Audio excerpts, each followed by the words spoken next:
I answered the phone cautiously to a very pleasant and intentioned female voice greeting me. Aziza McGill Ayinde? Is this Aziza Kibibi? My name rolled off of her tongue as if she was a Swahili native who just got off of a plane from a 3-year hiatus in Scotland. Yes?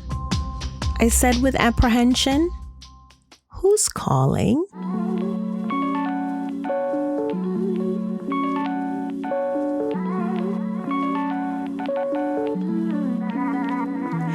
Hey, and welcome to yet another episode of me telling tales of my shameless journey towards becoming a self-made author in hopes it will help you navigate your own publishing journey. This is episode 5 of Self-Published, y'all, and that means we are halfway through the season. I know I don't usually do this, but I want to talk a little bit about this episode. As I shared in the last episode, I wear many hats, but being a mother is by far my favorite. I am a natural nurturer, and while my life could be used as a poster child for the nature versus nurture argument because I fill the role of a mom to my siblings from a very young age, I know that at the very core of me, even sometimes to a fault, the role of my soul is mothering. That's just me. It is what it is. That being said, the blog we reminisce on today holds a special place in my publishing journey because it was inspired not only by my experience with my mother, but the challenges that many working moms face juggling career and motherhood. When you're a parent, every decision you make affects your offspring one way or another, and even more so for a single parent. Though my kids are essentially along for the ride in many parts of my life, my maternal instinct is to take into consideration how many journeys affects them. And that's when I make sure they're wearing their seatbelt. Get it? Along for the ride, wearing a seatbelt? Oh, I crack myself up.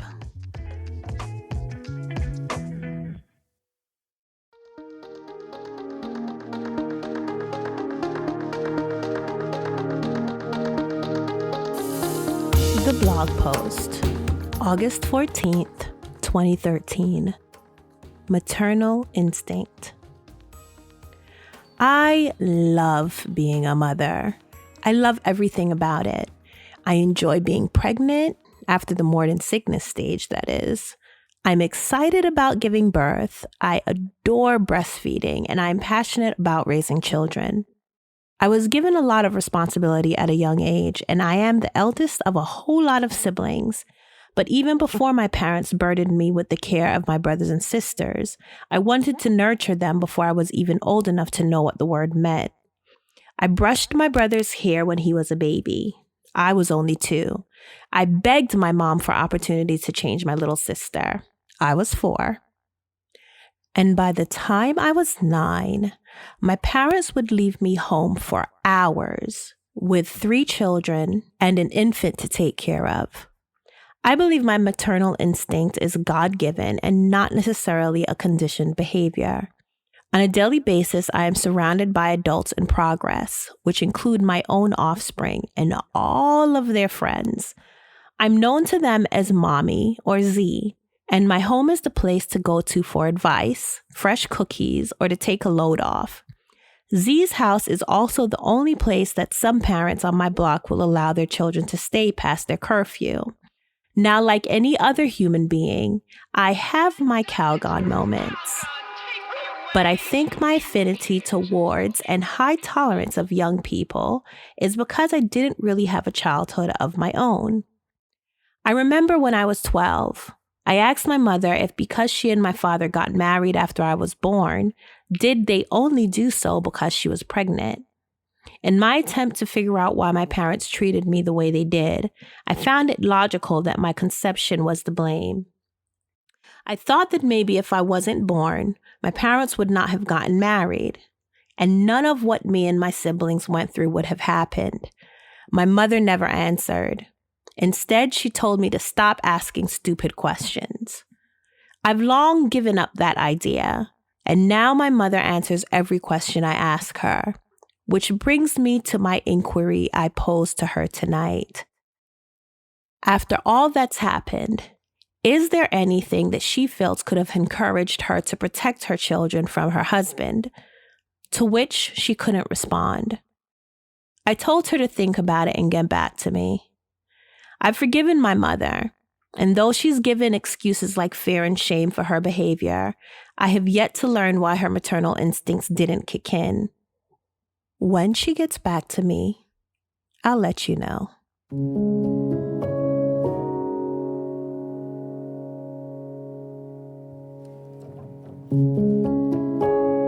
Sidebar.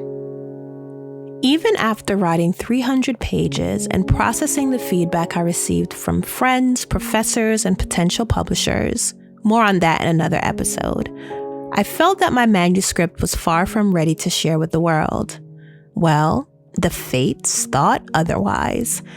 One morning when I was pacing my room floor, contemplating my next steps as I often do, my cell phone rang. A New York number displayed itself on my caller ID.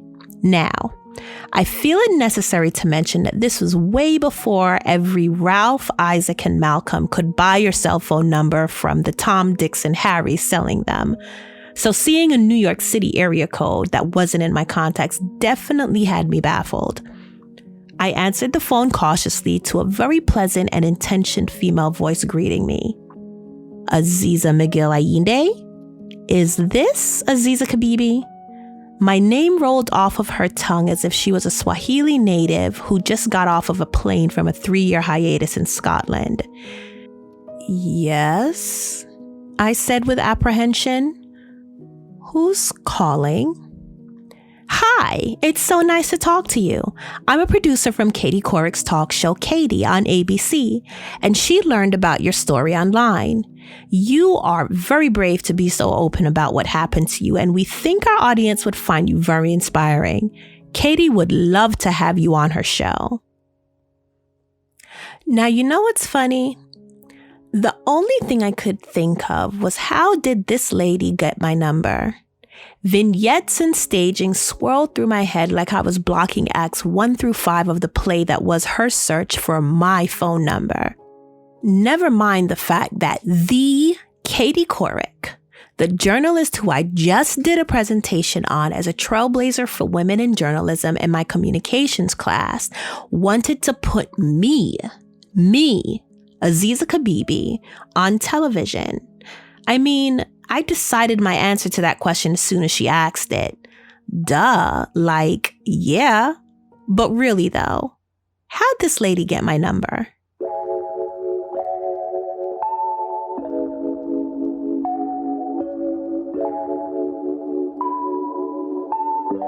Food for thought.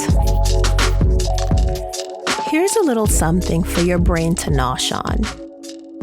According to studies conducted by Dr. Kathleen Calborn-Fowler, an expert on the research of child sexual abuse, mothers who are consciously aware of the sexual victimization of their child and condone or accept it are rare.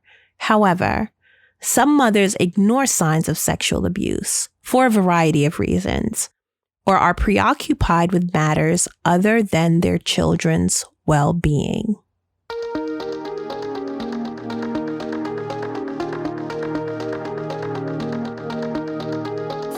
About publishing. The best type of promotion is the kind of promotion you don't have to pay for. Isn't that really the best type of anything? Well, anyway, during the 2016 U.S. presidential election, Donald Trump got almost $2 billion worth of advertising for free through media coverage.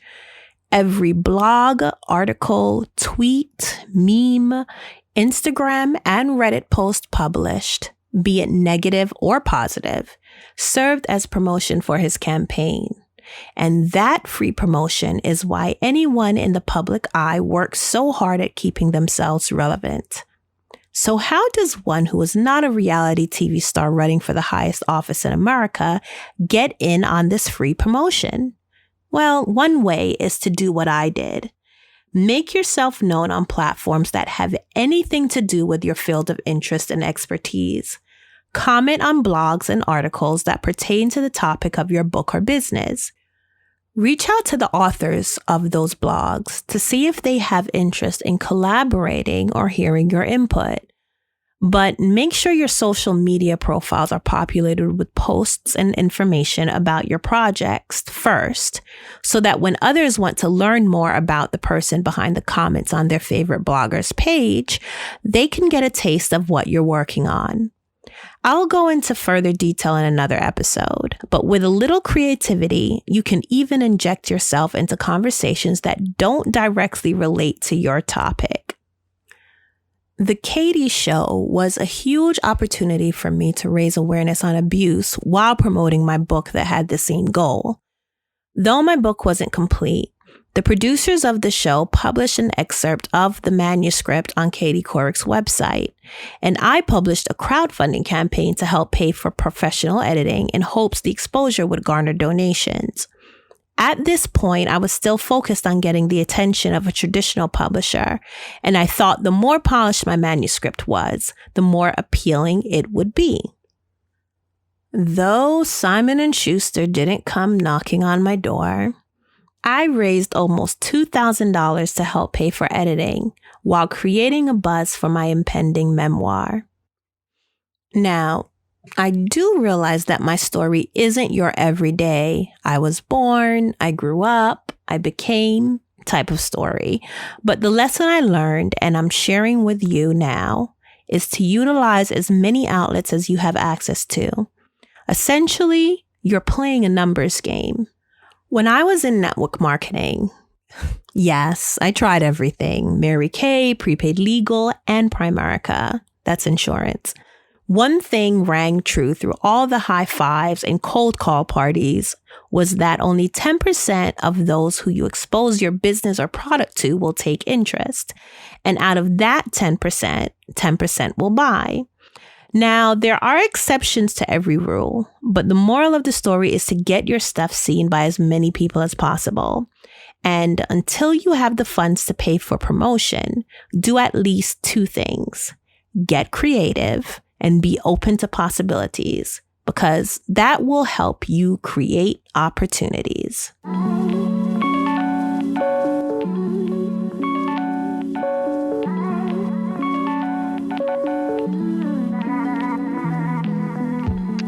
Hey, you. Thank you so much for listening, for allowing me to caress your eardrums and penetrate your mind.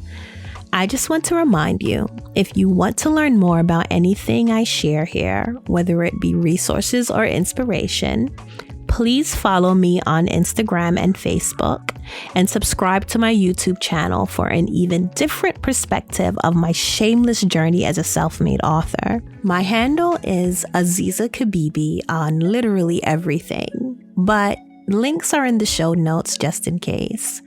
Feel free to shoot me a note with any questions and I'll do my best to respond.